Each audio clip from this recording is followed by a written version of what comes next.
Assalamu alaikum to everyone. I hope everyone's fine. Peace be upon you. Tonight, we're going to discuss French Islamophobia, and I'm your host, Monia Bouguerra, from the Coordination Against the Separatism Bill, and thank you for watching us.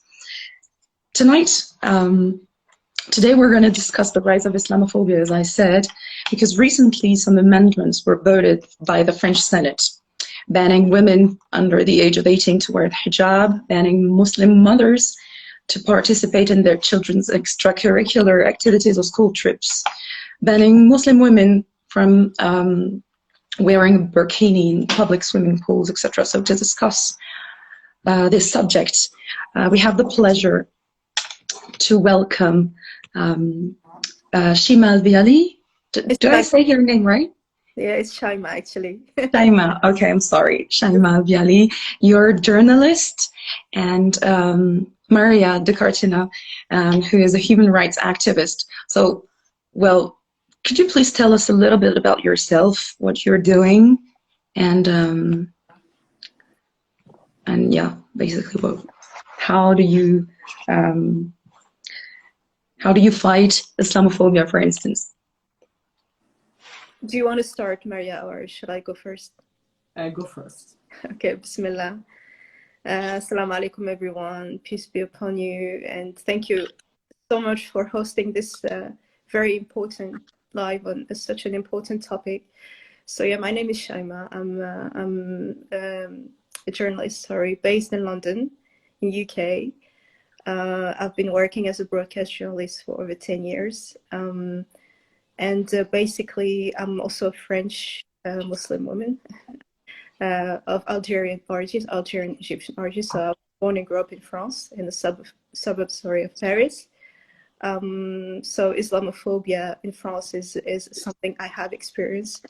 And this is a topic I have been raising awareness on for a long time. I've worked on this with a lot of organizations in France and outside France, not only to raise awareness, but try to find solutions and tackle the issue of Islamophobia in France, which is getting bigger and bigger now. As you mentioned earlier, there's a law now that's clearly explicitly banning Muslim women who wear hijab from the rest of the society.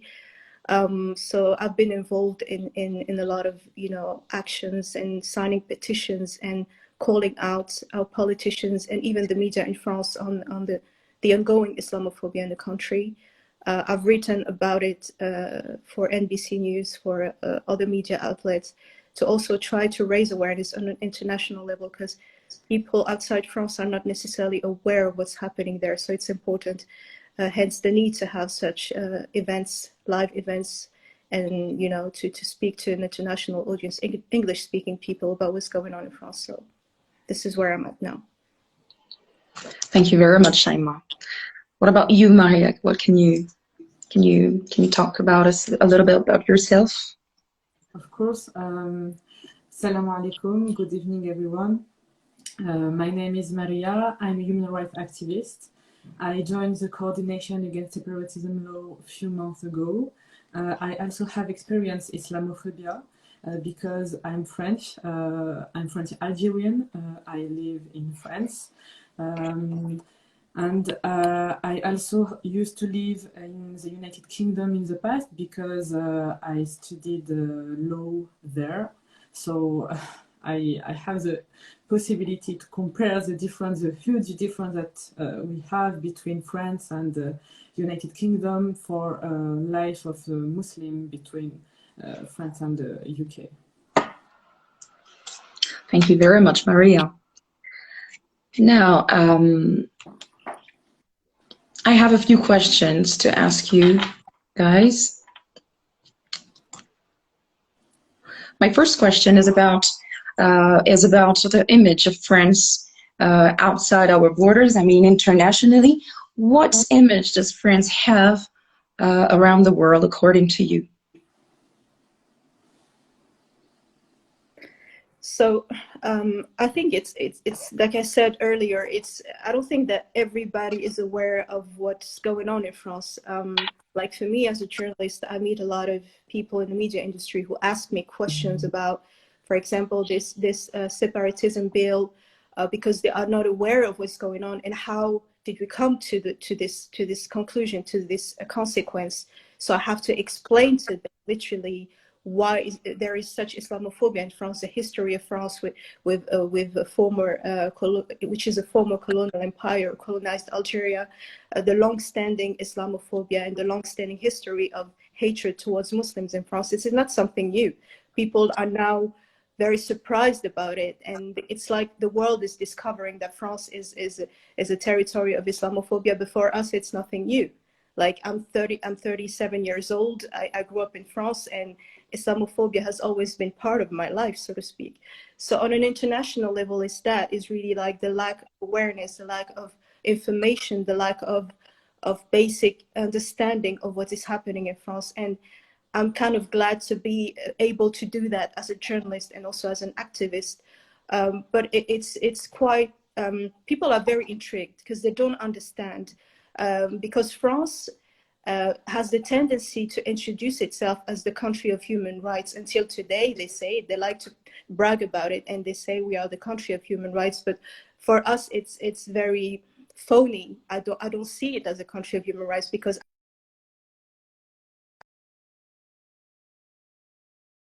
so I think on an international level, it's really trying to explain what's happening, why it is happening, and what we need to do. It's not just highlighting the issues, it's also trying to bring the solutions. And I think now more and more people are realizing that France is not what the country that it claims to be. And there are issues there when it comes to racism, Islamophobia, police brutality. And I think it's been highlighted more and more, and I'm glad that it is. So this is what's going on the internet. I think from here, I'm in the UK, but I'm also in contact with a lot of people in America and in Canada, and they are very surprised, and they don't understand why would a democratic country, or so to speak, would do that, would ban, people from practicing their religion, because this is exactly what it is about. This is our freedom of worship, and this is our choice, and this is our freedom to choose what we want to wear or not. So, if we start from this basic human rights, this is completely unacceptable and outrageous that today a country like France is actually going as far as voting a law to prevent Muslim women who wear the hijab from accessing every sphere of the society. It's not just hijab for girls under 18 years old, or the burkini, or Muslim mothers. It's you're not allowed to wear the hijab, but in school you're not allowed to wear hijab. At work you're not allowed to do sports with hijab. You're not even allowed to be on a TV show, in a music competition with your hijab. This is just a succession of events that happen in France. But like I said, and I really want to emphasize this is nothing new. People are realizing this only now, but for me, I've been talking about this for the last 10 years. And I'm glad actually that it finally come to that, to where people are looking at France as a country, as a racist country. It's as simple as that.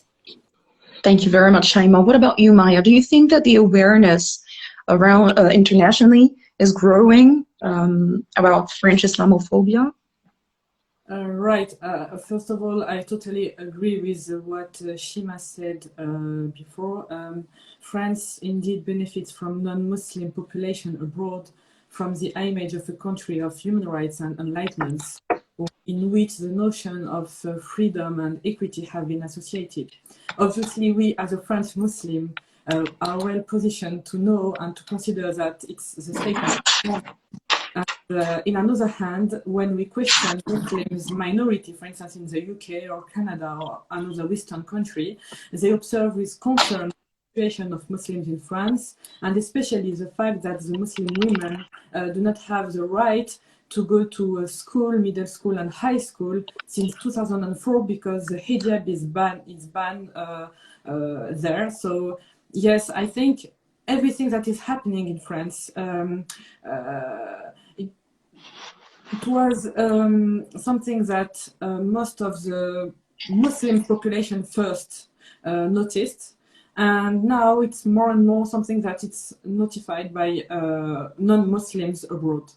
And we need to pursue our work of awareness, because it's something very important.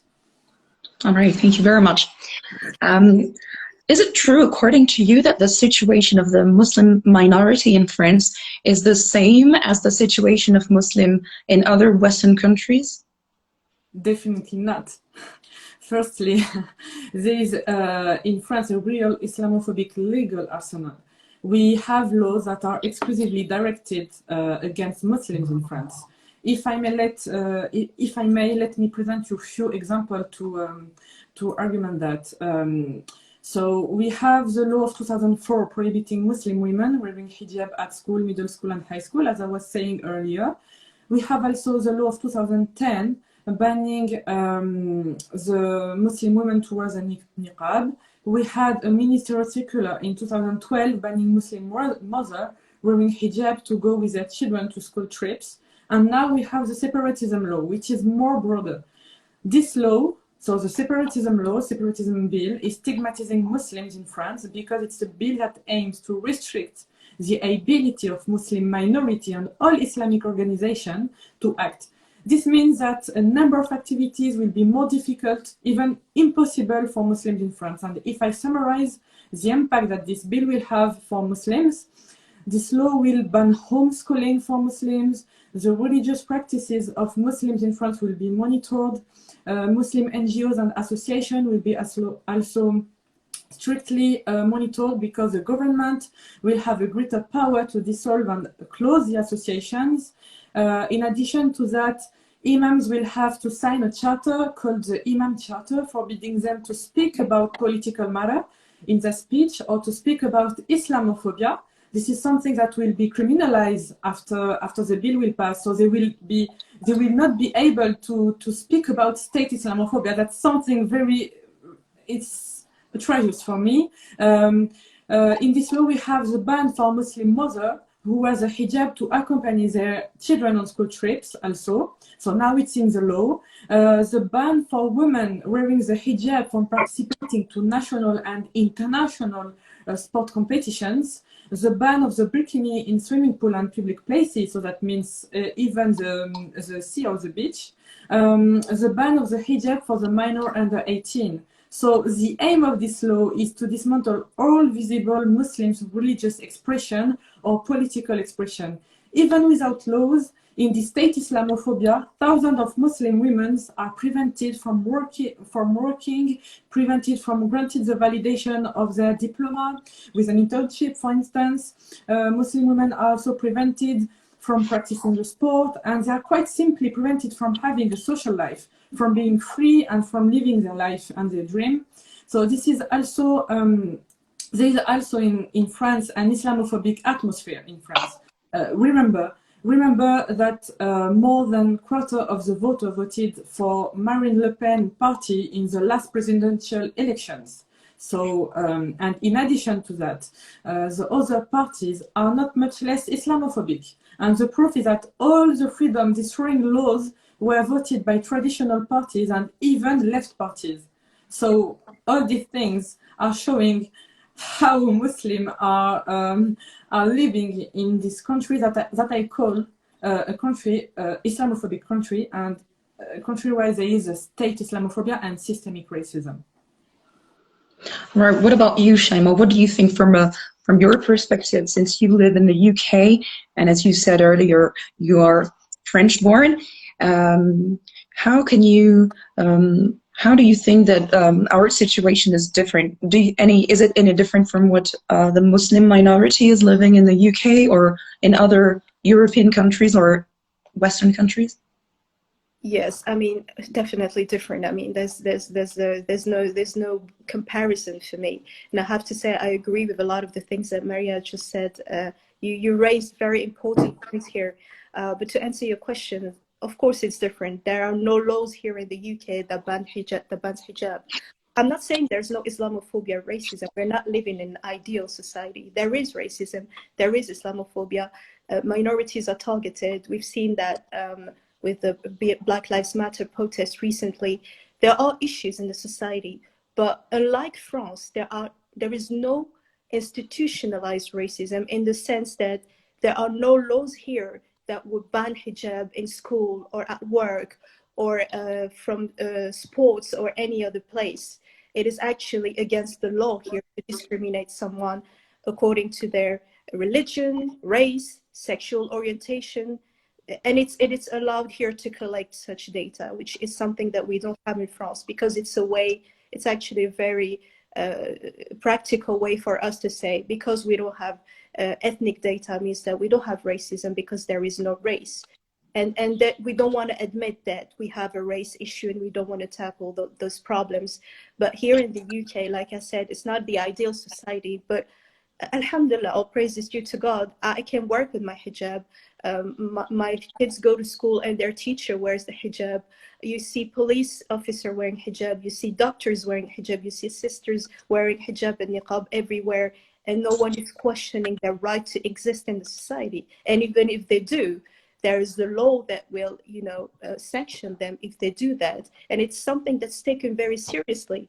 I feel like in France, it's become like a national sport to always slam and bash Muslims 24/7, whether it's in the media or by politicians. And as Maria said, it's not even just the far right anymore now. There is no complex now. Even the left is speaking about it. And this institutionalized racism and Islamophobia comes from every part of the every wing, whether it's the left or the right or the far left or the far right. And all these Islamophobic laws and bills have been that have been voted. They have actually they received the support of the far right as much as the far left. So there is a consensus in France when it comes to Islamophobia. At least everyone agrees on that. We should hate Muslims, and Muslims are especially Muslim women who wear the hijab, are the scapegoat of the society. This is something I haven't seen anywhere else. I'm not saying that. I don't know, maybe in Germany or in Belgium, they also have laws to restrict access to women who wear the hijab. But really, I would like to say that France is the laboratory of Islamophobia, is the stronghold of Islamophobia. And what I fear now is precisely that other surrounding countries in Europe are going to look at France and say, hey, maybe they are right to do that, and we should do the same thing. So there's like a domino effect that's quite, concerning. For me as a Muslim woman, I'm really worried about that. I don't know where this is going, because we have seen some restrictions. I think in Belgium, they attempted to ban hijab from university, then they backtracked. We heard a few things in Netherlands.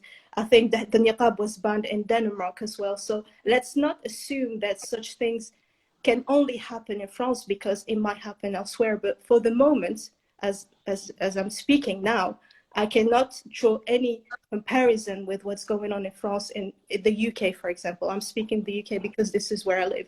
I've never been targeted here or insulted because I wear the hijab. I've never, if I turn on my TV and watch national news or debates, I don't hear Muslims all the time, or hijab all the time. Or this is, in France, it's a hysteria. It's becoming a hysteria. And this is the big difference. Well, this leads me to my third question. Why do you think there is an issue with women wearing the hijab? Why is that arousing so much hysteria? Yeah. I think for me, you have to look at the colonial history of France, the history of a big H. If you look at what France did in Algeria to indigenous women and to women who were wearing the hijab there, it's exactly the same thing. It's actually what's happening in France, and I've said that many times, it's an echo to what's going on, what happened in Algeria is an echo to what's happening in France now, and vice versa. So it's really that, it's a colonial mindset that when the French soldiers in Algeria used to tell women, take off your hijab, but they used to rape women and abuse them and use their body as a way to humiliate them, because they knew they were Muslim women, and wearing the hijab has a meaning to them, is very spiritual. So it was really a way to humiliate them. So what is happening in France is clearly, for me, an echo to that. This is the colonial history repeating itself. This is a colonial mindset. This is a white supremacy ideology, because when the French used to do that in Algeria, it was a clear way to say to others, you are inferior to us. and the way you dress, your culture, your religion, your language, everything is inferior to us, and we are going to shut you down for that. So what is happening in France is exactly that. It's a colonial history repeating itself, and it's important to understand where this is coming from. Hatred toward hijab is that. It's a colonial mindset. Yeah, it's sort of continuum of that imperial period. What about you, Maria? Do you have any examples? Yeah, I totally join your point. There is a big problem in France with Muslim women, and particularly with Muslim women wearing hijab. A simple observation allows us to establish this. Most of the Islamophobic laws targeted women. Law of 2004 on the hijab ban at school, law of 2010 banning niqab, and now all the amendments in the separatism law regarding hijab ban for minors under 18, hijab ban at national and international sport competitions, the ban of Muslim mothers from going with their children to school trips, and finally the ban of burkini. This kind of policy and behavior is not from today, as Chima said. It has been used since colonization, because as Frantz Fanon used to say, the domination of the colonized will not become definitely complete until his wife is dominated. So it was in this sense that under French colonization in Algeria, unveiling ceremonies and post advocating the unveiling were used to assert and put into effect French domination in Muslim lands. So finally, nothing has changed today. We are faced with a neo-colonialism that it doesn't speak its name. That's only the truth is only that. I think. Sorry, I just want to add to that it actually they say it openly. When you have people like Éric Zemmour who say that we should praise French colonialism, and Yeah. there has been a discussion, a long time discussion in France about the positive role of colonization in Algeria, of French colonization in Algeria, and it's exactly what it is. So it's not even there. Something they're trying to hide is you are a descendant of immigrants, you Muslims, whether you're coming from Algeria or Morocco or Tunisia, or North Africa, les Maghrébins, as we say in French. You are the direct descendant of people we colonized and we humiliated, and we are going to do the same thing to you here in France, because we're talking about the 6th, 7th generation of African people in France now today who are still not considered as normal citizens, whereas second zone citizens basically. So it's not even something they're hiding anymore. And I'm sure that maybe very soon we will have a law that will forbid us from criticizing colonization, the French colonization in Algeria, just like we are not allowed now to speak up against Islamophobia because we are seen as extremists, Salafists. There's always this accusation, assumptions that because you defend your religion, so you are an extremist, and this is a very serious accusation. Yeah, definitely. I totally agree with you guys. As you said, Chima, history is repeating itself. In the 1930s, the Jews were considered as the enemy within, and today it's the same. It's the same argument. Muslims are supposedly the enemy within, that they should be fighting against. Anyway, I'm going to ask you one final question. We have noticed that Islamophobia has been rising and intensifying, especially since the separatism bill. What can the world do in order to help the Muslim minority in France? Maria, you can go ahead. Yeah. I would like to start by saying that, and it's very important, that the separatism bill is creating two categories of citizens in French society: normal citizens and under citizens or non-citizens who do not enjoy the same rights and freedom as the rest of the population. So clearly this law is a political, economic and social apartheid for Muslims living in France. So conscious that our struggle needs to be consolidated through international support, our goal is to raise awareness on the situation of Muslims in France in order to pressure the French government to implement change in its way to treat Muslim minority in France. So our coordination does not only tackle Islamophobia in France, but stand against Islamophobia worldwide. So the struggle must be global, as the challenges raised by Islamophobia in France are similar here and all over the world. So therefore, the public can raise awareness about state Islamophobia in France and share what is happening.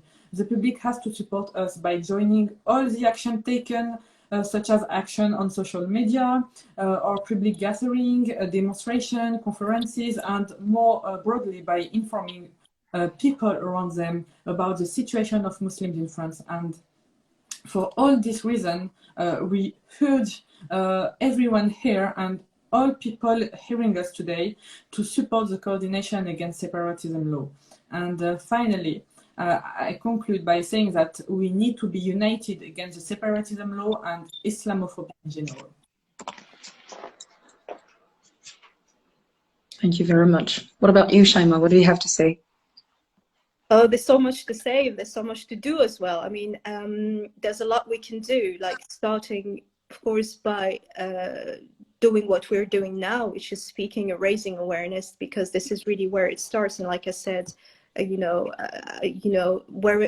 no matter where we are in the society, whether we are a journalist, an activist, a teacher, whether we are a housewife, we can raise awareness just, among our friends and colleagues and people outside our circles, and just, by posting messages online or social media, using hashtags like hands off my hijab, stop la loi Separatism. There are so many things we can do now. We have social media and it's a powerful tool. We can use that and just keep going and asking for people outside France to help us, raise awareness. And I was doing a room on Clubhouse the other day, and there were like lawmakers here in the UK and the US that reached out to me that said, how can we help you?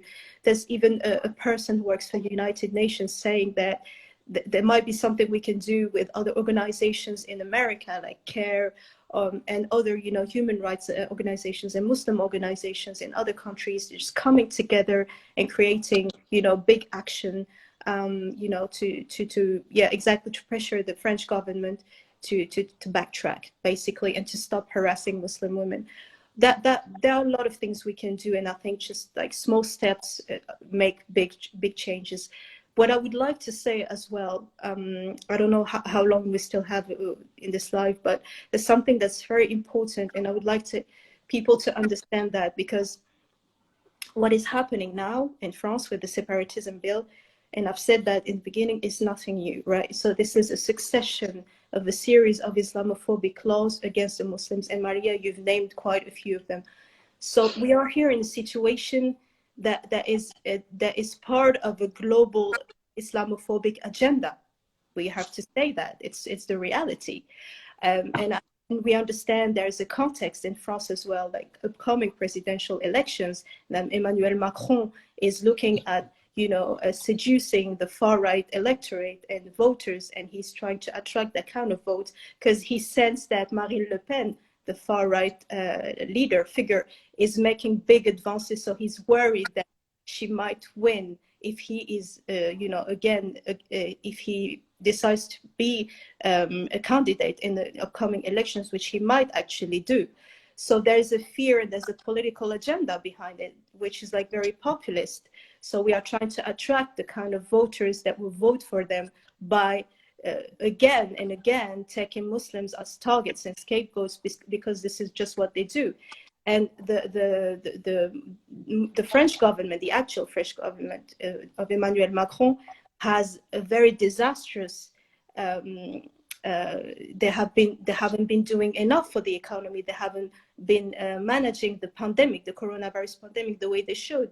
There are a lot of crises in the society that we are trying to divert the attention from the real issues in France by targeting Muslims, by voting laws against the Muslim, to make sort of the population forget that we have more serious problems like the economy and the fact that there are a lot of COVID cases until today in France, and that the government is not capable of doing anything. This is a totally incapable government here. So this is the context, and it's important to remind in what context the Islamophobia is rising, because it's always that, and we saw this with Donald Trump in America. So it's important to understand that. And something else I would like to emphasize is that human rights organizations like Human Rights Watch have condemned France because of their Islamophobic law on numerous occasions. And we are talking about global organizations here, international Human Rights Watch is an international organization. So it's very documented, it's very serious. When the law of the 15th of March law, La Loi du 15 Mars, that banned hijab from schools, was voted and signed by then President Jacques Chirac, Human Rights Watch condemned explicitly France by saying that this is violating the freedom of religion and the freedom of expression of Muslims in France. It is worth really, it's worth saying that France has been under scrutiny of human rights organizations over their racist policies and Islamophobia over the last decade. This is nothing new, right? So we are talking about here a context and a situation in France that is quite concerning. I would say it's very serious. And again, going back to your question, I think what we can do now is keep pushing, keep raising awareness and educating people on our suffering and our struggle, because this is a struggle for us, right? I might be here in the UK, but that doesn't mean I don't care about my sisters in France and what they're going through. I still have family there. I have two sisters who wear the hijab, who live in France, and the only thing they want now is to leave the country. So what are we trying to do? Push Muslims outside? Is this what they are trying to do? I think we need to understand the trauma and the real serious impact, mental impact on Muslim women in France, because when you are not allowed to work, to study, to just take your kids to a school trip just because you wear the hijab and you don't exist, so you are not a human being anymore and you don't exist in society. So what are you? What are you? And the French motto is liberté, égalité, fraternité, which is laughable, which means liberty, equality, brotherhood. Where do we stand as Muslim women in that? Where is our liberty? Where is our equality, and where is our freedom? So I'm just asking, you know, where do we stand? It's only for the privilege. Exactly. Yeah. Exactly. Not for the Muslim women, or not for the Muslim at all, or not for the for people with origin. Absolutely. And when we say that Muslim women in France wear the hijab are oppressed, it's also, let's be serious for a second. The only oppression we are facing here is coming from the government. It's not coming from my hijab. Like, I am not oppressed because I wear the hijab. I'm oppressed because you are oppressing me, and you are preventing me from existing into the society. It's not coming from our hijab, it's not coming from our family, it's not coming from our fathers, it's not coming from our husbands, it's not coming from our brothers. It's coming from the French government, who is saying that he wants to emancipate us and to give us our freedom. But I'm free with my hijab. Please let me wear my hijab, and that's all. Do not tell me what I have to do. I'm free like this. Don't patronize us and don't tell us, don't try to explain us what our religion is about, because this is our freedom of choice, you know. And it's very, the irony in that is that the person who initiated the separatism bill is Darmanin, who is the interior minister, and he has a track record of rape allegations and abuse. There are women who complained about him raping them and abusing them sexually. So when it comes to respecting women and their bodies, he's really not in a good place to lecture Muslim women about their own bodies, isn't he? Well, thank you very much for sharing your knowledge with us. I don't have any other questions, so thank you all. Thanks. I want to thank our audience for tuning in. Thank you all, guys, for watching, and I hope I'll see you soon, inshallah. Maybe we'll discuss some other issues in the next days or weeks.